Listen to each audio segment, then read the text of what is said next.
नमस्कार, स्वागत है आपका वी टाइम न्यूज पर और आपके साथ मैं हूं पहली चौहान। बढ़ते हैं खबरों की ओर। निर्दलीय विधायक सरयू राय ने आज राज्यपाल रमेश बैस से मुलाकात की।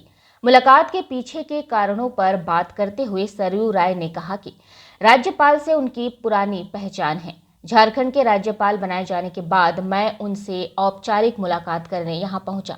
वहीं उन्होंने कल शुरू होने वाले मानसून सत्र के शांतिपूर्ण संपन्न होने से संबंधित सवाल पूछे जाने पर कहा कि सत्र शांतिपूर्ण चलाने की जिम्मेदारी सरकार के ऊपर होती है।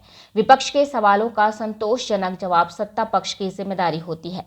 पक्ष और विपक्ष के सहयोगात्मक रवैया रखनी चाहिए, नहीं तो 4 दिन की चांदनी फिर अंधेरी रात। वहीं उन्होंने दिल्ली में हुए इन्वेस्टर समिट के सवाल पर कहा कि किसी को अगर अपने घर बुलाते हैं तो उससे पहले घर की साफ सफाई कर लेनी चाहिए। इसमें झारखंड में हमेशा से कमी रह जाती है। वहीं उन्होंने इशारों में पूर्ववर्ती रघुवर सरकार के ऊपर निशाना साधते हुए कहा कि पिछली सरकार में भी हाथी उड़ने का काम किया गया था, लेकिन लगाम अपने हाथों में नहीं रखी गई थी। वर्तमान सरकार हाथी में बैठ रही है तो इन्हें चाहिए कि लगाम अपने हाथों में रखें ताकि हाथी सही दिशा में जाए। साथ ही उन्होंने नेता प्रतिपक्ष से संबंधित पूछे गए सवाल पर कहा कि बंधु तिर्की कांग्रेस के कार्यकारी अध्यक्ष बनाए जा सकते हैं तो बाबूलाल मरांडी को भी नेता प्रतिपक्ष बनाकर सदन में चली आ रही गतिरोध को दूर करना चाहिए। सदन में नेता प्रतिपक्ष नहीं होने के कारण कई विधायी कार्यों में अवरोध होता है। देखिए, ये सरकार ने 1.5 साल के बाद ये पहल किया है, विचार किया है, उद्योग की एक नीति बनाई है। उचित समझा है कि जिनमें क्षमता निवेश करने की है वो हमारे यहाँ आएँ।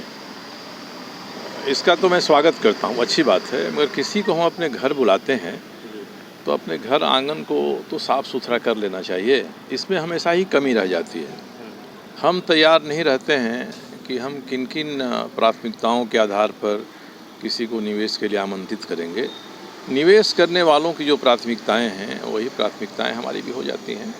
इस पर थोड़ा गंभीर विचार होना चाहिए।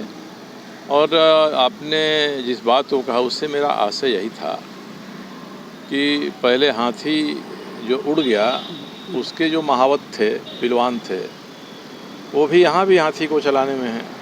तो ये सरकार हाथी पर बैठ गई है तो ज़रा इसको लगाम कसना चाहिए। अपने महावतों को कहना चाहिए कि भाई सही दिशा में जाए, न उड़े न ठौंस के बैठे।